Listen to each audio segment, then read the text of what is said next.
Oh boy. Well, here we are again. Yep. Time for simultaneous sip.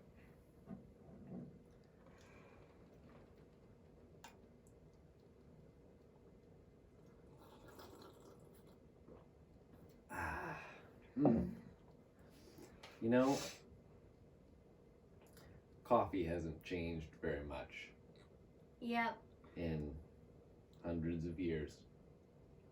And so have schools. Schools haven't changed much either. Yeah. Coffee and schools. But there's also like different types. There's like espressos and like. Yeah, I guess recently we came up with a bunch of new ways to do coffee. Yeah. And I guess recently we also were forced to come up with a bunch of different ways to do school. Mhm. But until this past year, you didn't really have much. There wasn't that much. There were a few, like Montessori style, Yeah. right? You know, there's always been some homeschooling going on. Mhm. But for the most part, schools didn't really change all that much. Do you know when schools started? Like in the United States? Around the Industrial Revolution. Correct. Oh, You know okay. why? Because it became less about just whether or not you could pull a plow and just Horses pulled plows. Yeah. Oh wait. Or like do stuff on the farm, but it's Farm they're stuff. farm stuff. And Sumi then doesn't know a lot about farms. Yeah, I don't. It's okay. Yeah. You can't know about everything. And so then there became a lot more jobs where it wasn't just grunt work, and then you would actually have to know stuff. It was still grunt work, but it was grunt work that, you know, it was manual labor. Yeah. But it wasn't on the farm. Mhm. It was in the factories. Yeah, right. So And I guess computers and stuff came later. But when schools first came about, though, it was kind of a radical shift in thinking, where instead of being taught everything that you needed to know by your parents or you know, the local community, just from living life, you would just learn from living life. Yeah. But more and more jobs required that you know how to read and follow directions. And so that became that was kind of the motivation behind having a school, a public school. So how do you think schools changed? And also just to have a place that the kids could go while like the adults were working. Right, the adults were working. That's right. It's like, okay, what are we gonna do? We've got adults working. What do we do with all these kids? Right?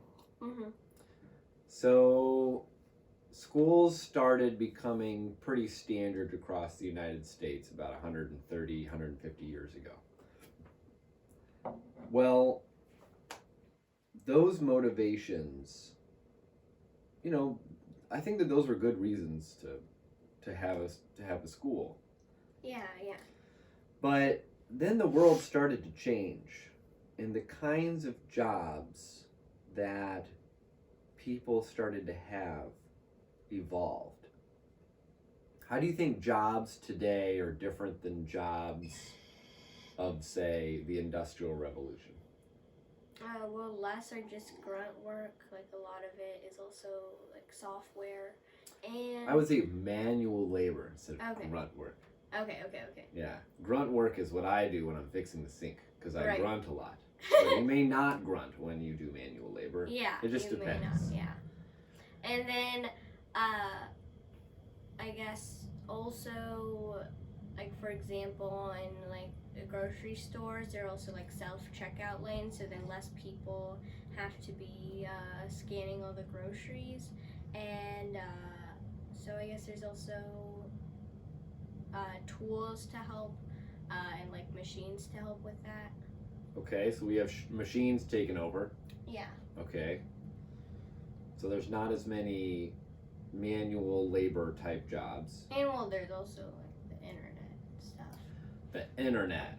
How does that change things? Well, also there are also like people who just make YouTube videos for a job and be just for and also like if you write a book, you don't necessarily need to get it printed. You could just publish it on Kindle. And it Really? Just, yeah. Oh yeah. She did that. And yeah. So then just a lot of things were changed to have. So what would you say are the qualities that you think you're gonna need when you enter the workforce? Well, you're gonna need to know like basic mathematics and like reading and writing. Still, you gotta know math, reading, writing. Okay. Still, you still gotta know those things. Yeah, you still gotta know those things. But I guess also if you want to do like a software job, then you also need to know like either how to learn software, and also you just a lot of things you can learn on the internet too. It's just so if you need a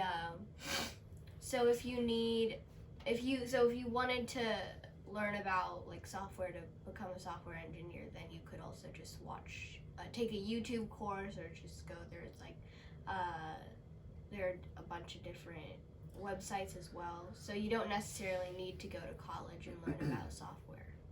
But what would you say? All good comments. Mm-hmm. I'm with you.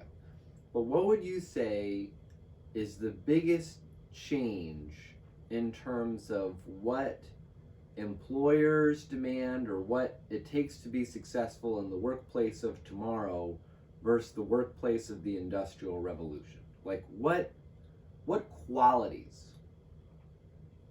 do you need to have now, and that will probably continue to become increasingly important compared to Industrial Revolution, where you basically just need to follow directions and put the thing on the thing and do this all day while grunting.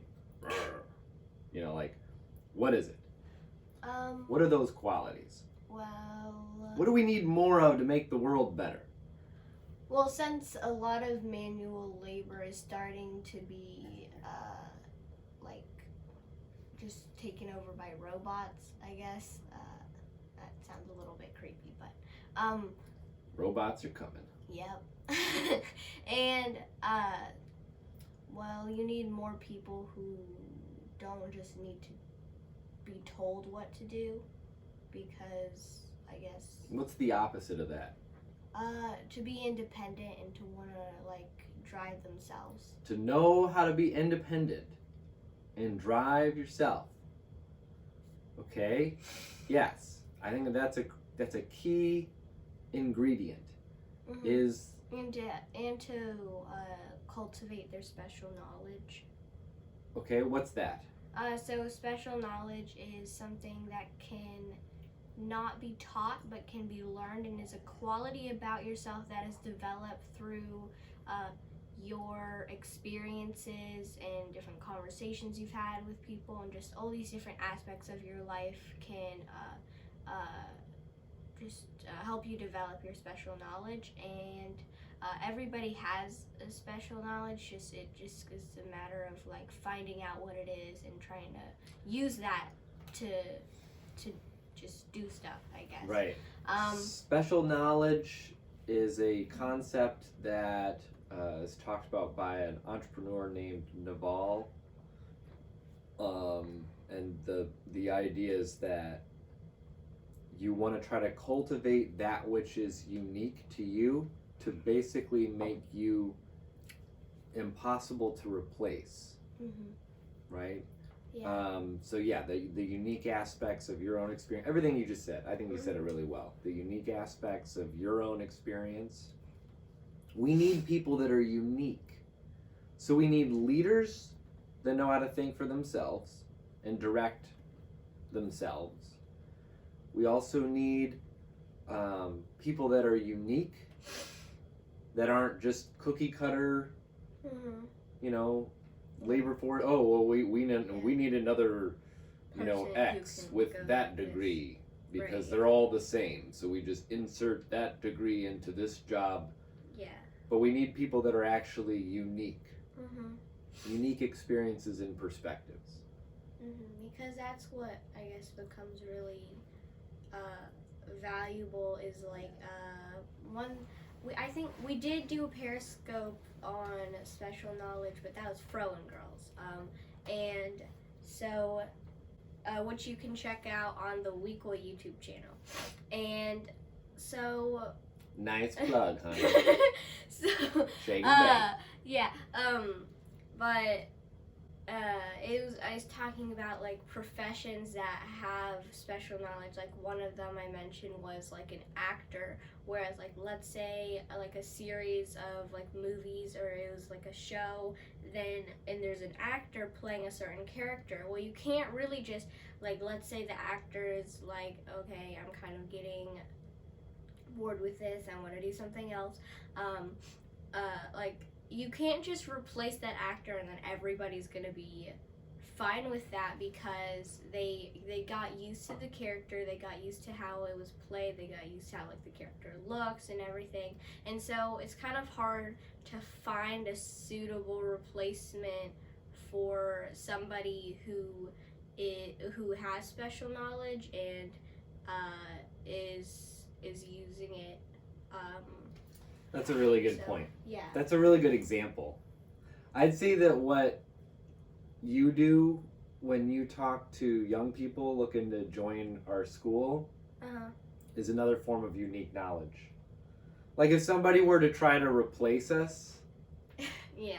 right? We were talking about this. It's like, right. Can you imagine the startup that's like, oh, we're gonna take down Makeshift Homeschool by making the same school but with a much better name.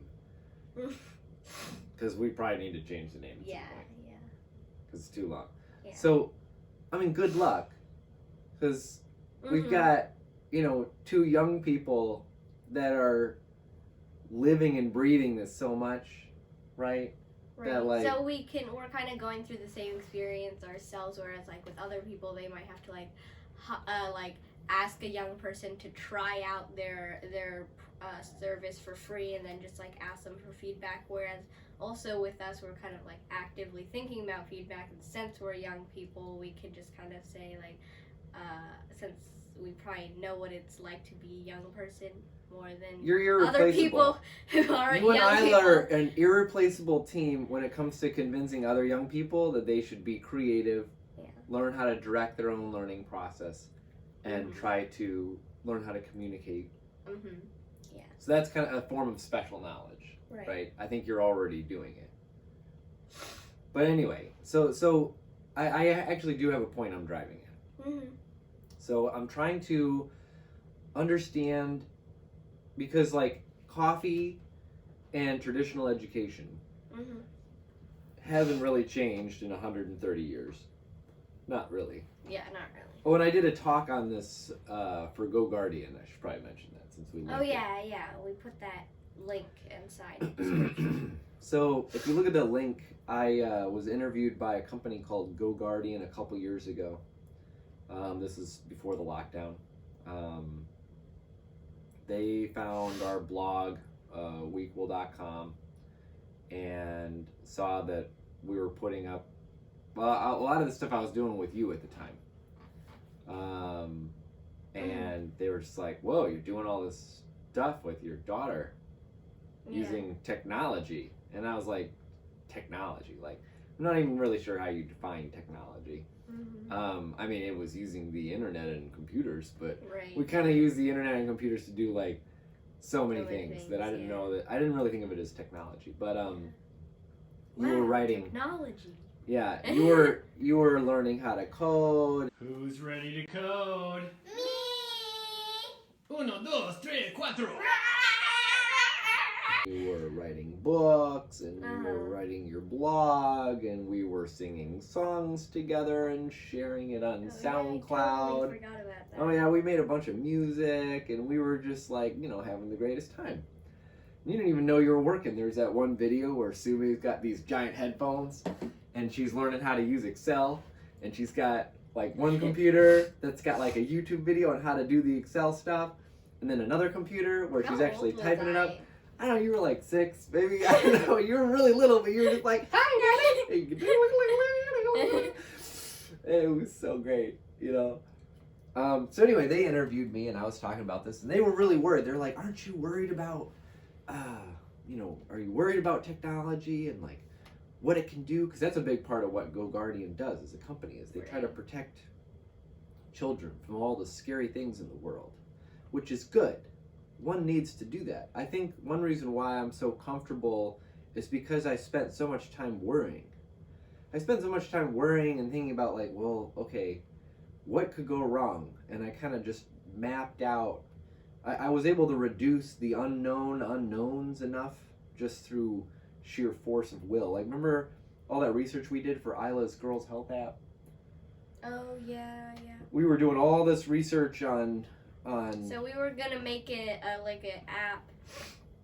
It was Isla's idea to make like a girls' health app where girls could they could do like different exercises, like they could just show other girls like a picture of them doing a handstand or something, and then we were researching about like social media and the effects on it, and just we could also see all the places where it could go wrong really bad.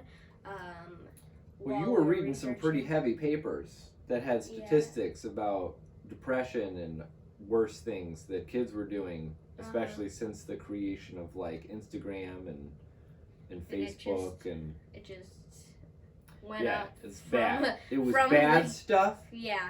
Going up. Okay. Like just basically since the creation of like Facebook, basically, and like other social media platforms, and then it just Yeah. And then at the tail end, you have the Capitol attack. Okay. So yeah, there's lots of bad things, but at the same time, it's not like we can just go back to horse and buggy days, right? Mm-hmm. We have to move forward. We just have to learn how to use technology in a way that's helpful. Mm-hmm. And so I guess instead of trying to hide a lot of these things from you, my approach was I'm gonna expose you to a lot of these things in a controlled environment and show you all the ways you can use technology for good, like a superhero.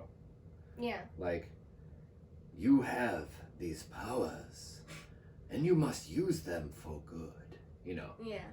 And like Excel and Python. Yeah, I don't know. And Flutter. I don't know if like And Excel. I didn't usually talk like that. I don't know if Excel really like contributes to the depression or stuff. It's Right. kind of hard to do that with Microsoft Excel has been around for a long time. Yeah. Nobody ever attacked the Capitol. Uh-huh. Right. But even using social media to so I'll give an example of how I was trying to teach you how to use social media for good. For good. When you were having challenges with a friend at school and you were writing about that experience on a closed group on Facebook called UP, Universal Principles. It's like our little family church, basically. It's a small group of close friends and family. And Sume wrote out her experience. And again, this is a pretty small, it was like, I think 20 people at the time. It's got people like my major professor, and my dad, and my uncle, and and you were able to crowdsource Yeah, so it's just full feedback. of people who you knew, like, well, one, you knew them, or like you knew them, and then so Now it was you also, know them. and it was also, like, you knew that they were trying to help, and so it's a group where when you talked about experiences like that and just asked for feedback, you knew that the people responding were just trying to help, so that was really good. So you took their comments Uh-huh. and your draft of what happened at school Mm-hmm. and then wove this into an article called How to Deal with Negative Emotions. And then she published this on her blog. And we still, the other day, we were just reading it the other day, and it was really good. You could use a little bit of editing. It's a little bit long. It's a little bit long. But, like, that was a really powerful way to use social media for good, right? And so we keep experimenting. But let me get back to driving this point about traditional education. So we were talking about what is different in terms of what is needed today and in the future compared to what is needed, what was needed during the Industrial Revolution, when you basically had jobs that were, factory jobs, right? Mm-hmm. Going in there and you're sticking the widget in the thingy, right? Yeah. Widget in the thingy and the widget in the thingy and right? And you needed to know how to read so you could follow directions. Maybe some basic math, right? But you didn't need to really be creative. Mm-hmm. You didn't really need to know how to be independent and drive your own learning process. Yeah. You didn't necessarily need to be all that unique. Mm-hmm. Employers weren't looking for people that were unique. They were making widgets Mm-hmm. and needed widgets to make widgets, basically. They needed people that they could stick on the assembly line that could do the exact same thing as the last person that they had at that part of the assembly line. Mm-hmm. And that's not the world that we live in today. Yeah. Now, even though that reality of our education system, or that reality of the workforce and what is going to create value in the future, the ability to be an individual, to think creatively, and to be a leader and learn how to direct your own learning process, but not just your own learning process, your own life process, so that you can be unique. And I would add to that, to be really good at communicating, really good at speaking and writing. Yeah. So even though what's changed about what's needed now and in the future is like everything, Mm-hmm. the education system hasn't really changed. It's still basically the same. And by that I mean you have 30 kids go into a classroom and they're all told to basically do the same thing. They do it. They show it to the teacher. The teacher then tells them how good they did. And then the teacher takes what they did and throws it away. Or gives it to the kid and it ends up being all smushed in their backpacks. And then maybe the teachers, maybe the parents see it. And Maybe then they even don't. if they try to share it, it's like this crummy What? looking Daddy? crinkled piece of paper with So they're not. So what are they learning in that process? barely comprehensible What are they writing learning? in crayon. The kids are learning. They're not learning how to think for themselves about what they find interesting because they're not asked. Mm-hmm. They're learning how to be told what to do, and do it. And they're learning how to be told whether or not it was good or not Mm-hmm. by one person, their teacher. And then they never get to improve on their work either. And they don't really improve on their work. And that works great. If you're gonna go work in a factory and make widgets, That's exactly what you need to know how to do. You need to know how to be told what to do it, then be told by your boss, your teacher, how good you did. And there was an upper bound in how good it could be. Like, right, you can only get an A in whether or not you put the tire on the Ford Model T, right? There's a limit to how good you can put that tire on the car. Yeah. There's no limit to how good you can do with creative work. With the things that we do. It's just like you get an A if all your words are spelled correctly. A doesn't exist. But your writing can just be like really bad still. So we have this system that hasn't changed, even though what it takes to succeed in the economy today and the economy of the future has gone through this complete revolution.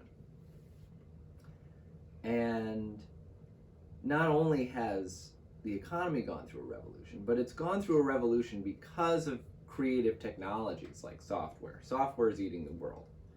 It's like in everything. Like people talk about how there's like, oh wow, technology is like such a big part of the S&P, and oh, technology here and technology there, and it's like there are no technology companies anymore. Like as a group, it doesn't make any sense. If you're not a tech company, then you're going to die, okay? Yeah. So everything is technology, so it ceases to be a very meaningful word.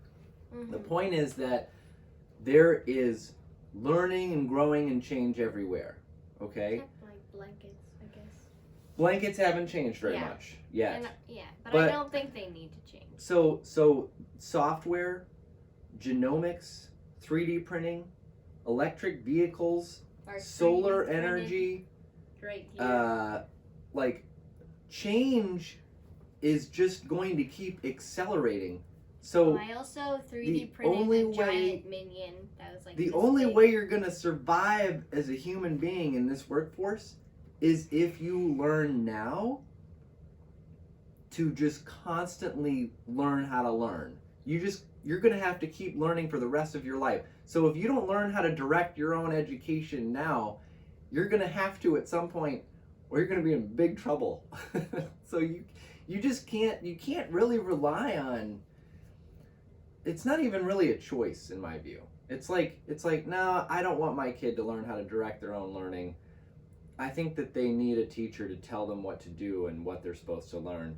It's like, then, you know, what are they going to do when they start working, but the world keeps changing so fast? You know, they have to learn how to direct their own learning as part of their education now. That needs to change. Like a decade ago or 2 decades ago. So that's what we're doing. Yeah. We're doing all that stuff. If you missed any of it, just rewatch it. Yeah. But I guess how do we summarize this? I mean, there's a lot there to unpack. I was getting better as I was drinking more coffee. Yeah. The education system has changed like drastically. No, it hasn't. Well, no, sorry. The jobs. The education. Oh my god. Oh, okay, sorry. I got really confused right there. Okay, sorry. The education system has not changed at all, basically, for 150 years, and the reality of the world that we lived in has, and very drastically, unlike the education system. You know what I said back there? Anyways, and so it's come to a point that the things that are valuable aren't just putting the widget in the widget, what'd you say? Yeah, the widget in the widget thingy in the factory. And that's not the thing that's really valuable anymore. It's whether or not you are independent, unique, and creative, and just. If you want to create value in the economy today and in the future, you need different skills than you did working in the factory at the Ford Motor Company. In the widget. You have to be creative, You have to know how to keep learning because the world's changing too fast. You have to be unique. This is the special knowledge that you mentioned.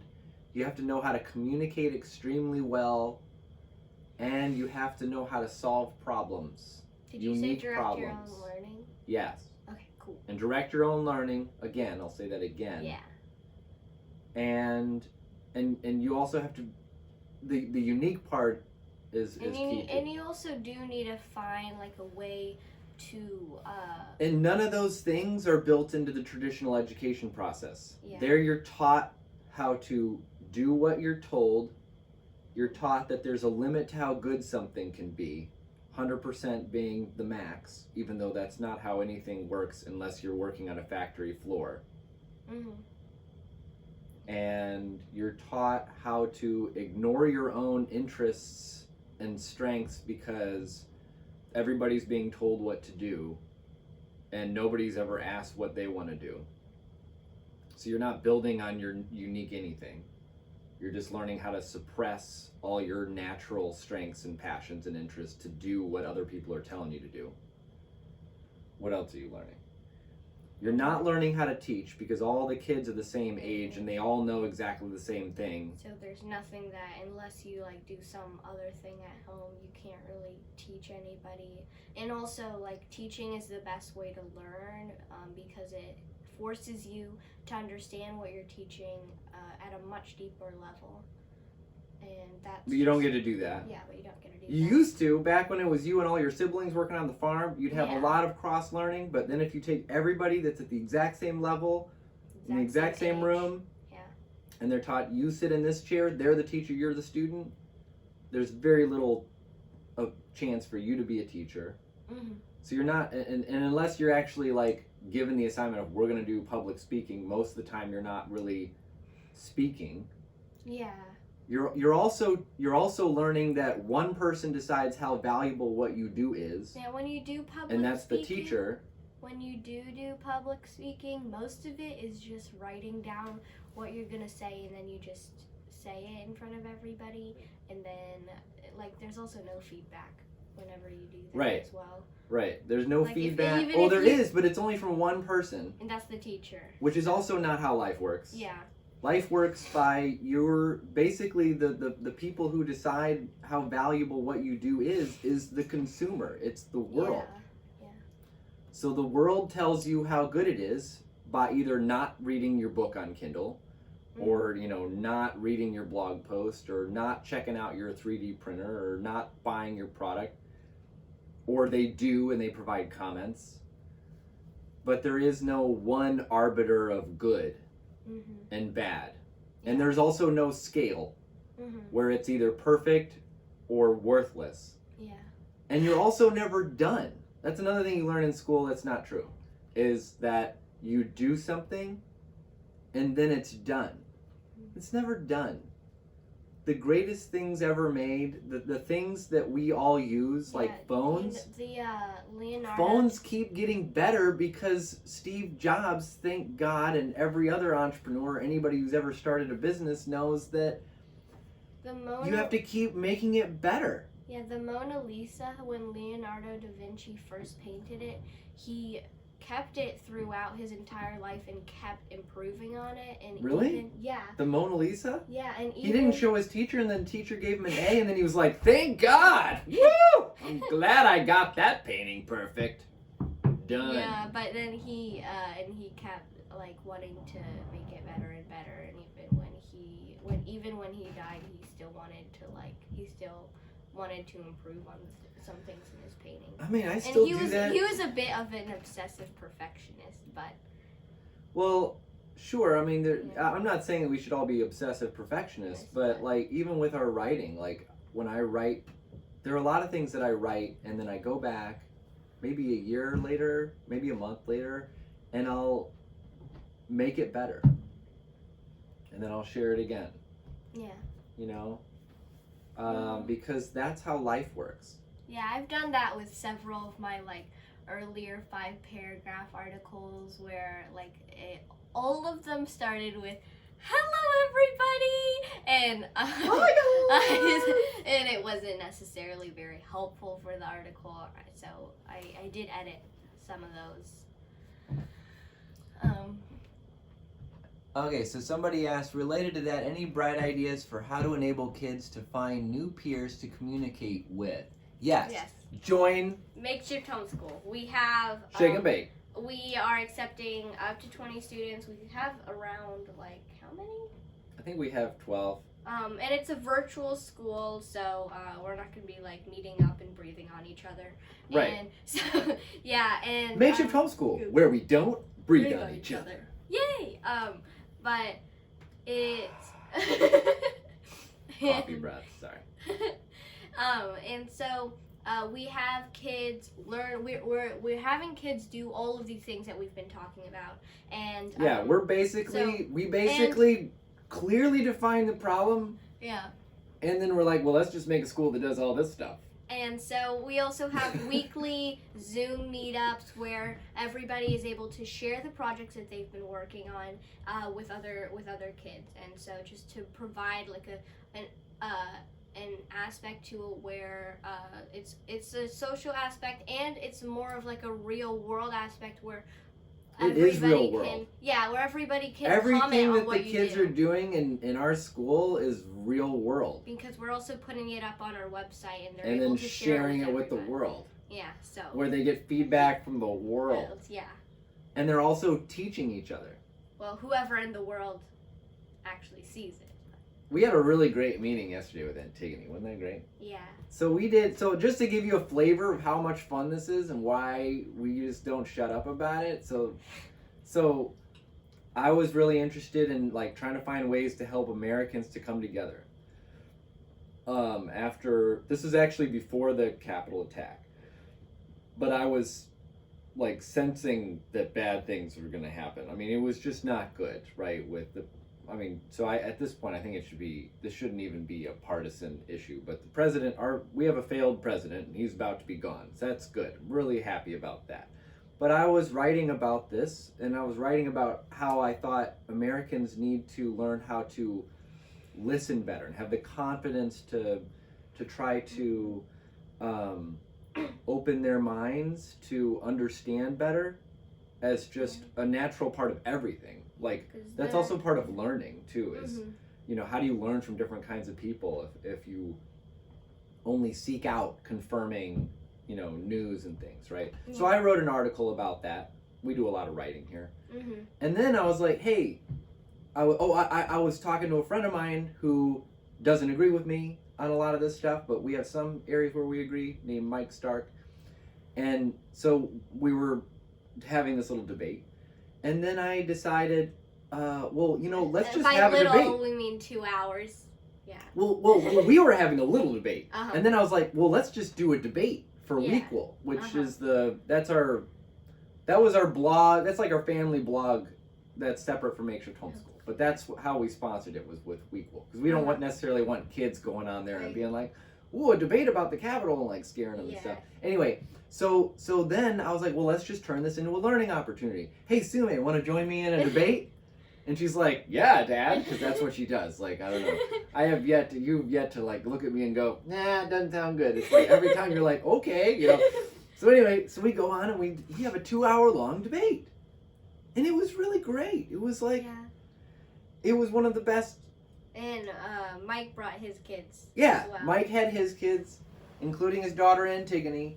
And then the next day we're like, well, want to join our school? And she's like, yeah, let's do it. So we sat down for half an hour with her, and basically all we do is we help kids figure out how they can take their own unique strengths and interests and passions and turn them into projects that add value to other people.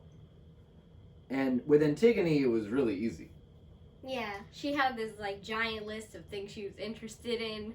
Yeah, she was prepared, man. She was ready to go. She's like, I'm interested in genomics technology and psychology and, addiction, neuroscience, and all these things. We're like, wow, we are too. Let's do it. We're ready to write papers with her. So anyway, we agreed on a project. she's gonna write a paper about what is addiction. Yeah. Because it's actually a much broader.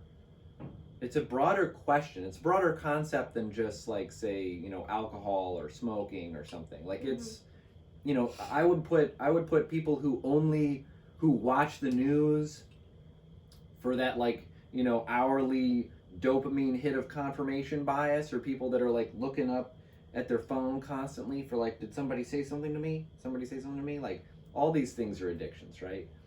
But she's gonna write about this as like a first step into diving into psychology generally, which I think is super cool. Mm-hmm. Then after she's done doing that, then she'll go on her platform with other young people, and she will share what she did with everybody and talk about why she did it. And then they can share this with anybody. Like, her parents could take this article and start sharing it with her friends, or share it with her teacher, or share it with her family members. And then she can also go back to it and edit it and revise it. She can use it to help get into a better college by having it on her resume. She can build additional lessons on this platform relating to the same topic, and just like start to build out a body of work relating to psychology that's going to be hers forever. She can take that wherever she wants to go. She could start teaching classes on Khan Academy with this if she wanted to. Like, if that's how it works, then I'm not really sure. Yeah, I don't know. I'm not exactly. Coursera, I mean, and she's in high school. She's either a sophomore or junior. I think she said she was a sophomore. Okay. But imagine that. You're a sophomore. Now you have a blog. You have articles that you've written. And you're learning how to communicate publicly. And you're starting to build that feedback loop where you're learning from other people. And other people are starting to see that you have these deep interests. You can build better relationships that way, because you're able to meet other people that share your interests faster when you write and you speak publicly about these topics. Yeah. So they're already adding value. Everybody that's on our platform, every single project adds value to other people in some way, in a real way.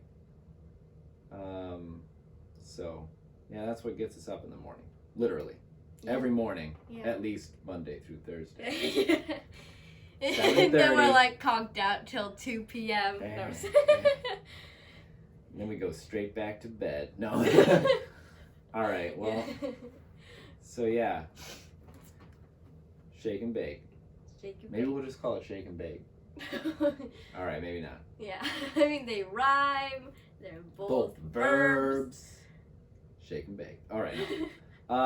Makeshift homeschool. Yeah. And also, we might get like copyrighted. Like, what? For that? I for mean, shake and bake? No. Like, it might be copyrighted to the movie. You think so? I don't know.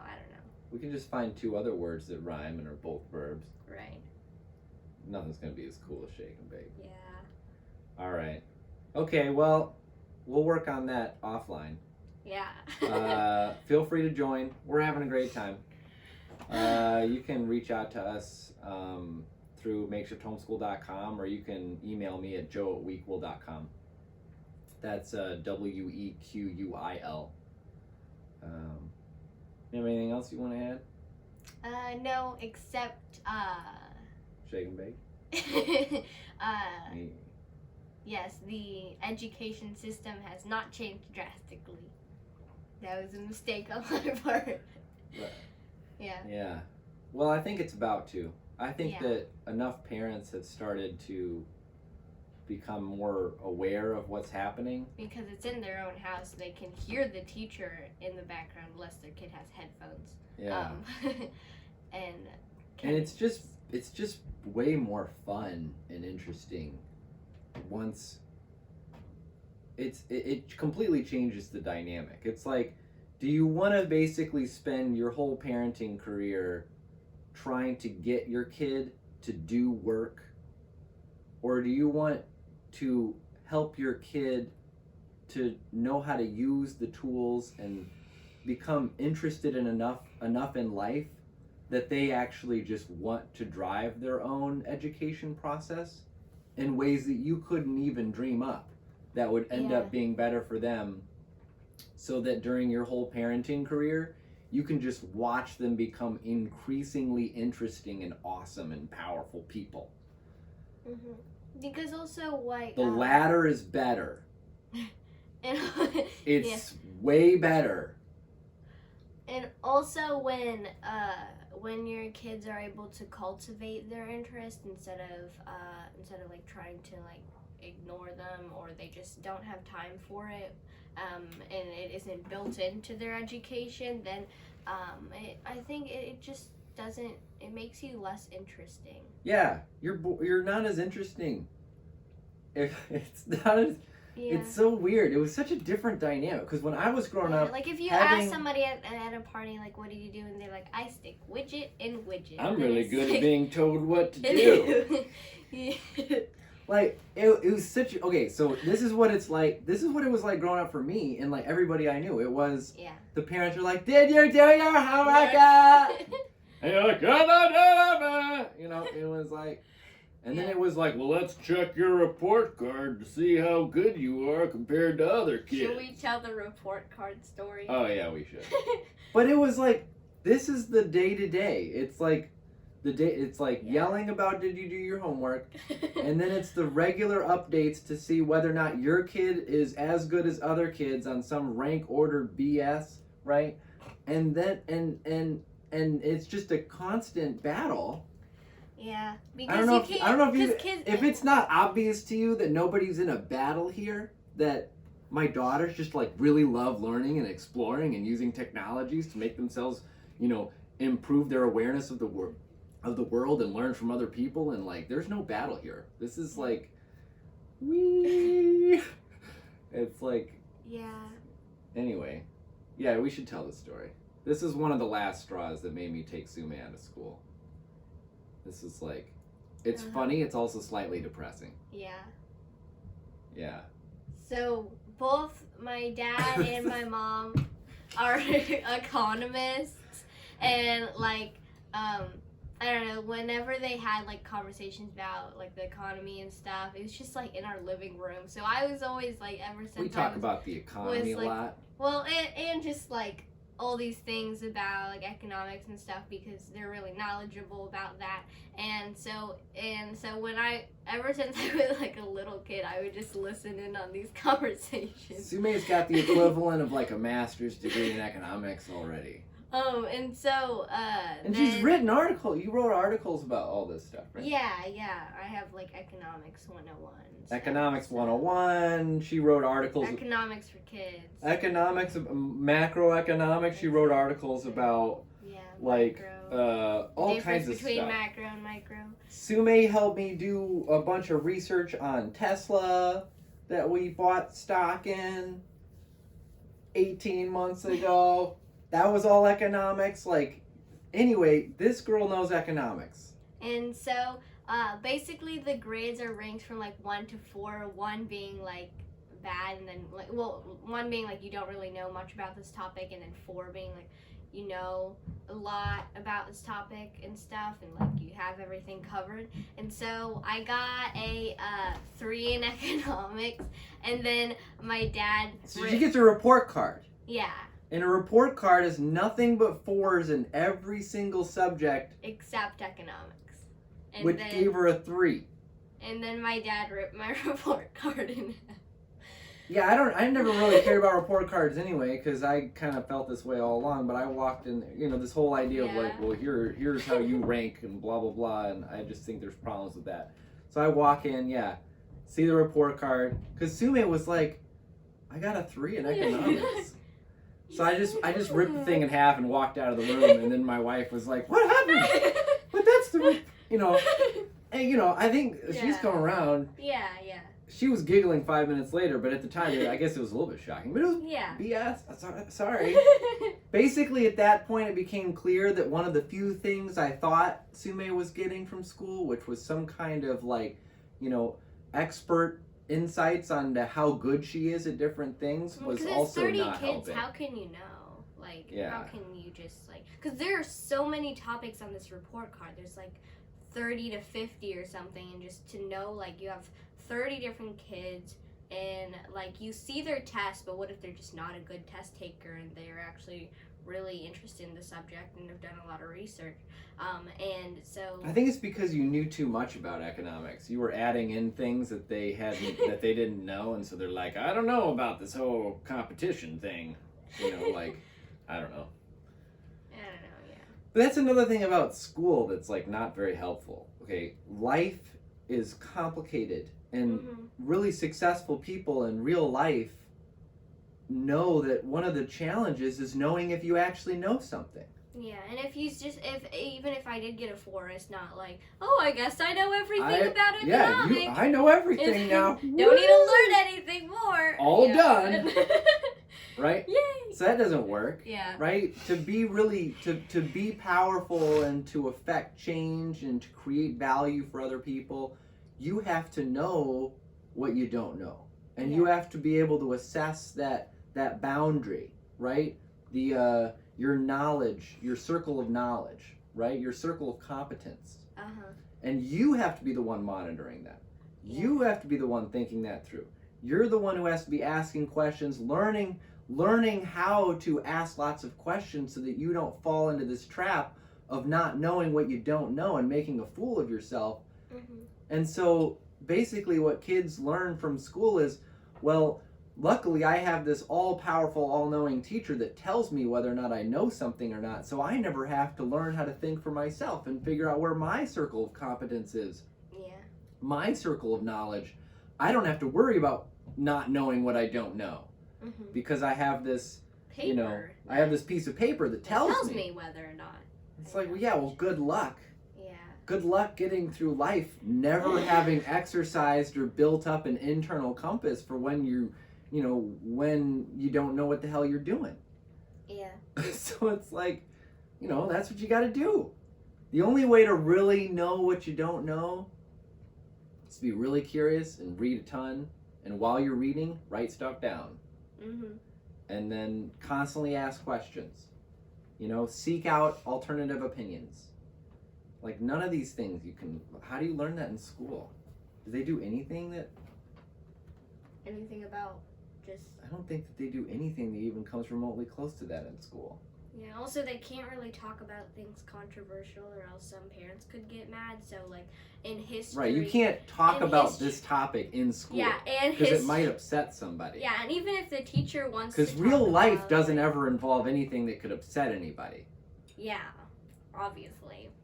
No, but like with history and stuff, all you basically learn is like, well, there was this side, and this side, and this side was good, this side was bad, the war started in this date, the war ended in this date, ta-da, now you know all about Now let's go to the next war. Yeah, and it's kind of, and they don't ever talk about, like, the implications, like, why, like, the bad side was, like, doing what they were doing, and, like, let me give an example. So this actually came up during our debate about like how Americans can come together. I was basically saying that the way Democrats were approaching a lot of Republicans right now is very similar to the way that France and England approached Germany after World War I.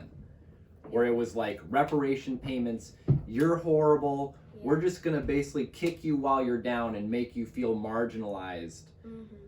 And then expect that somehow and expect that somehow like that's the way to move forward. That's how Europe can come together. That's like what caused World War And that's what caused World War II. Like you can't win by basically just trying to, at least within a country, you can't win and come together by making the other party made out to all be like racists and Nazis and horrible. And then like kicking them while they're down and forcing them to constantly apologize for everything that they've ever done. Not just the really bad stuff that like supporting Trump. Yeah, they need to apologize for that and go away from that. But like for everything that they've ever done, So And not like forgiving them when they come up and say like. yeah, they should be like, yay Liz Cheney, yay Mitt Romney for doing the right thing, and no, instead it's like all these Republicans are Nazis. You know, like it's like no, okay, we can't. All right, but anyway, the point is, maybe I'm right, maybe I'm wrong, maybe you disagree with me. That's fine, but the point is, we can use history to learn about how to make better decisions today, right? But you're not going to have that discussion in public schools because, you know, it might upset somebody. So that makes it really challenging. Yeah. Even though, like, that's kind of like, why else do you study history? To memorize dates and know the names of a lot of dead people? Like, no, that's not why. It's so that you can be more informed so you can make better decisions today. History is the story of humanity. So just to see like how certain situations turned out in the past can help you predict with the circumstances that you have in the present to predict the future. And so just to see like, well, if something happened repeatedly over history and that turned out good, well, maybe we should do that again. And if something repeatedly turned out bad, then maybe we shouldn't. We should try to avoid doing that. And it's not in that isn't really talked about a lot in school. And well, how do you test that? Yeah, it's not easy it's not easy to tell which kids are better than other kids at something if you're asking for their opinions and the opinions aren't black and white. So obviously sometimes they do ask that question, but then they match it up with something in a textbook about like what the school said was the right opinion. Is it in a little red book? No. Why? Because that was like what your mom's parents had to study when they were in school. They had to memorize the things that Mao said about what life was and how life worked. Can you imagine that? Oh gosh. It's not that bad. It's not that bad, yeah. It's not that bad. It's gotten better. Yeah. Oh, well, we never really had it. Yeah. We never really had to go through that. Yeah. Things could be worse. Yeah. We don't have to memorize the little red book. Yeah. Like your grandparents. Okay. Well. So. Happy time with homeschool. Okay. Yay! All right. Well, anyway, I think we're gonna go ahead and close this out. I think that you'll find that we've made a fairly compelling argument for why you should check out MakeShiftHomeschool.com. Yay! Okay. And if not, keep rewatching until you're convinced. Mm-hmm. And then join MakeShiftHomeschool.com. All right. Have a good night. Or, I mean, good day. Good day. Bye. Long day. I'm going to bed.